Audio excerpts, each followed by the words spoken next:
exonerating guilty people is a price worth paying to resolve the post office scandal, the government has said. We're going to read into this more from Sky News, you guys. Let's go.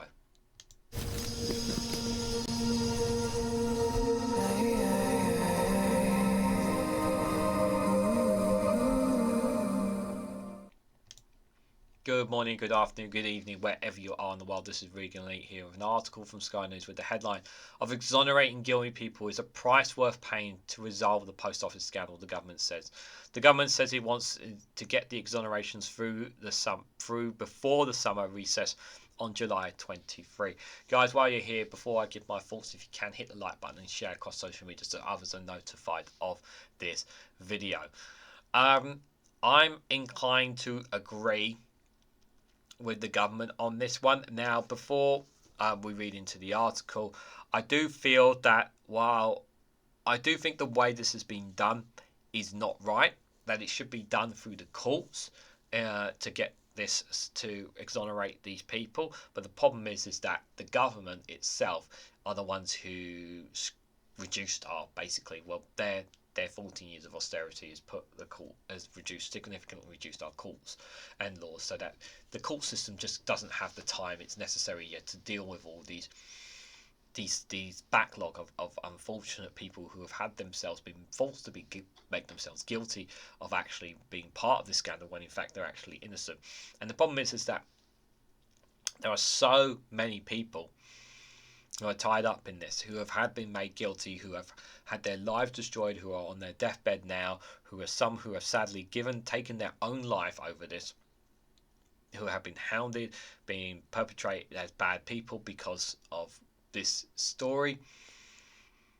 Is there a chance that one or two of these people could actually be guilty of taking advantage of the system? It is entirely possible, yes, but the vast majority of people have had their lives destroyed as a result of this. And this is where I think it is right on this occasion, and it's an extremely rare one. I think on this occasion, in order to solve this, we need to undo all of those who have been made guilty with regards to this scandal in particular.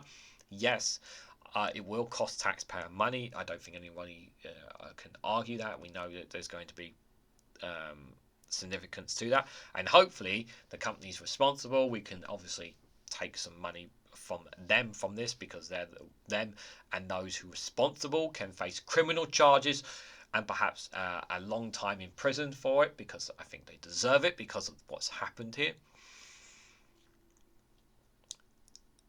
But we need to undo this, and it should have been. But the thing is that it should have been done a long time ago. The only reason really that kind of it's been blown up is because of the ITV drama, which if you haven't seen, please go out of your way to see. Which is why it's really been blown. It was blown up out of proportion. Blown up. When I say blown out of proportion, it's not out of proportion, but blown up, shall we say, because of it, into a drama is why the government are doing this.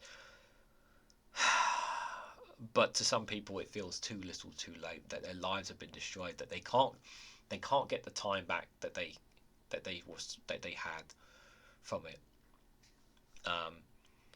But I do feel this will put some comfort to it and hopefully draw a line under it. But is this going to is this well, the thing is that will lessons be learned from this is, I think, a question we need to ask ourselves, because I generally do believe, and I've seen reports obviously that some politicians knew about this and didn't do enough.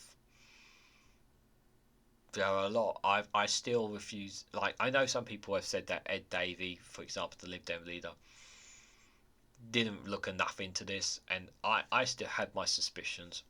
There's been a story about David Cameron potentially knew about it. I don't know how it knew about it beforehand. I don't know. It's possible.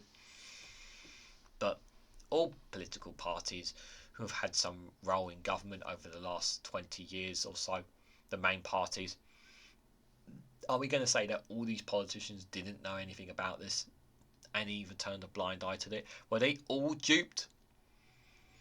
Are we going to say they were all duped by this? I think it's very hard to believe that they were all duped on this.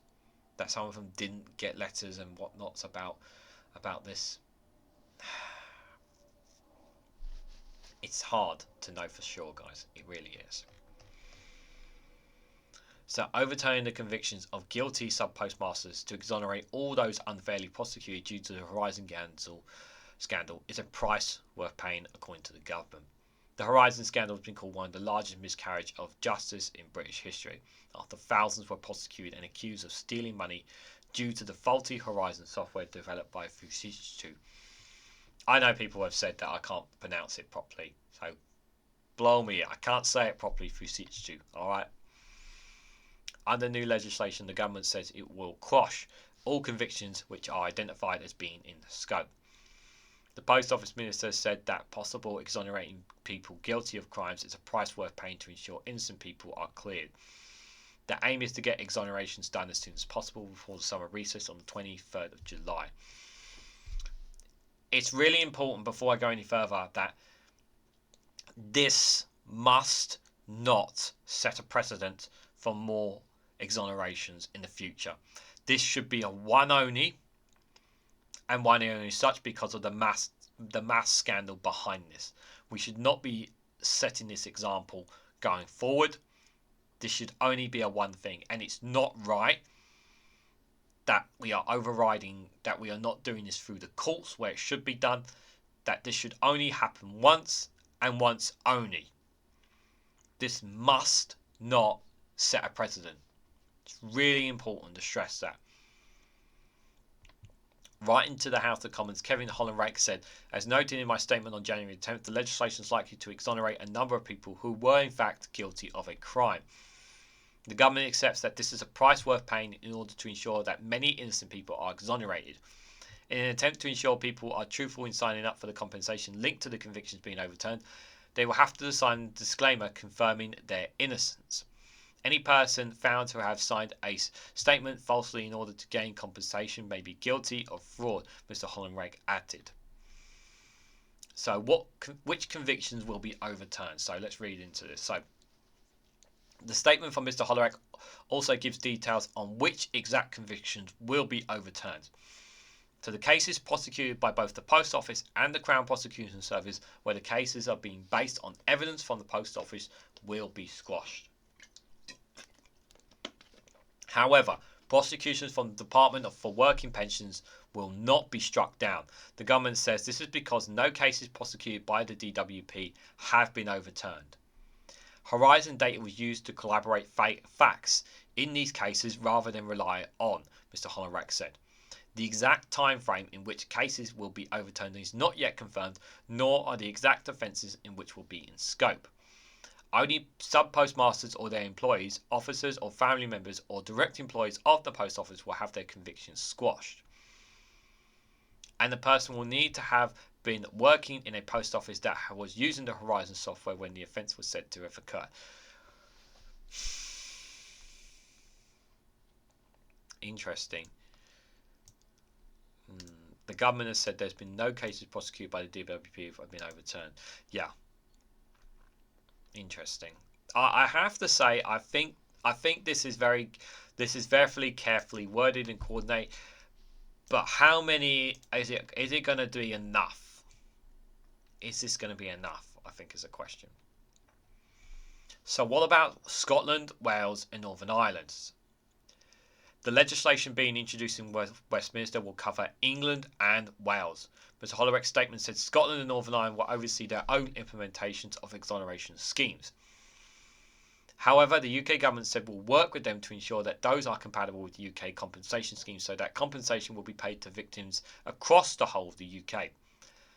The compensation payments will be paid across the UK at the same rate. So that's just for reference there. So obviously the government of Scotland and of Northern Ireland will obviously make that decision. Will make the decisions themselves in their countries how they will deal with it. So how much compensation will they get? So those claiming compensation will have their convictions overturned and get £163,000 within 28 days. They will then be able to choose between two paths. One is to take a flat rate that will take their compensation up to a total of £600,000. The other route is to have their compensation considered on an individual basis for which the taxpayer will cover reasonable legal cost. Interesting. So, I think if I'm flat out honest, guys, and I try to be as honest as I can with you, I think this sounds reasonable. Is there a chance that one or two people may miss out? Possibly, but I do generally believe that my concern is that this must not set a precedent. We must not be doing this in the future. I know that when they first announced that they were going to exonerate them all, the courts and the laws were very much concerned about this because this could set a precedent. It must not. It must be a one-off. It must be only be done one and done. To draw a line under this. But however, this doesn't mean to say that there are other there are still things going on with regards to Grenfell. What's being resolved about them? Have we fully draw a line under the sand when it comes to Hillsborough, for example?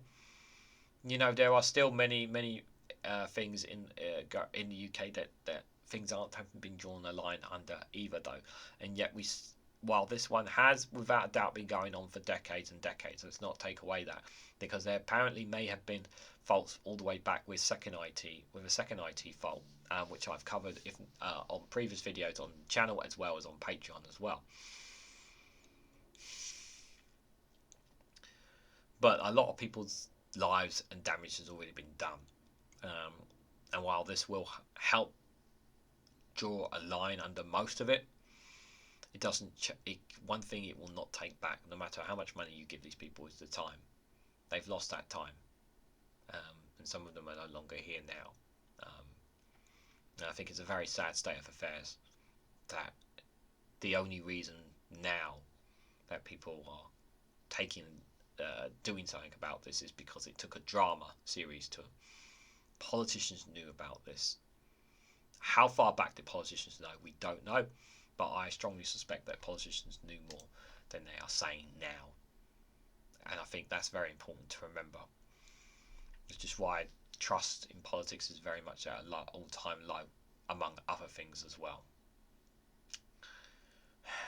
So guys, what do you make of the exonerating people? Do you think what they have stated here is right? Do you think that it should be more wider? Or do you think they are being too generous? Perhaps it should be more close. Let me know what you think about the exonerations in the comments section down below. Should it be a one-off? Share your thoughts, guys. Before you go, if you can, hit the like button, be greatly appreciated. Share it across social media and hit that notification icon so you'll be notified of when I upload another video. And subscribe, because it really does help support the channel. And if you want to financially support me in the work I do here, you can do so by becoming a YouTube member for as little as 99p, or joining me on Patreon or Rumble for exclusive content there as well. Thanks so much for watching, guys, and I hope to catch you all very, very soon.